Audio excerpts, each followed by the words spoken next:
Cleopatra's life story explained in 1 minute. Cleopatra was born in 69 BC as the last pharaoh of Egypt. She spoke 9 languages and was one of the smartest rulers in history, but her kingdom was dying and Rome was taking over the world. At 18, she became queen but faced a huge problem. Her younger brother wanted the throne and started a civil war against her. Cleopatra was forced to flee Egypt.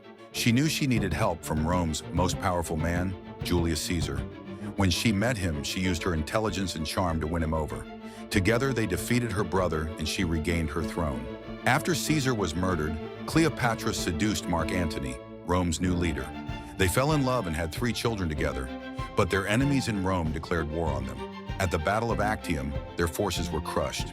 Rather than surrender, Cleopatra chose to die by snakebite. Her death ended 3,000 years of Egyptian pharaoh rule. Cleopatra's story shows how one brilliant woman fought desperately to save an ancient civilization.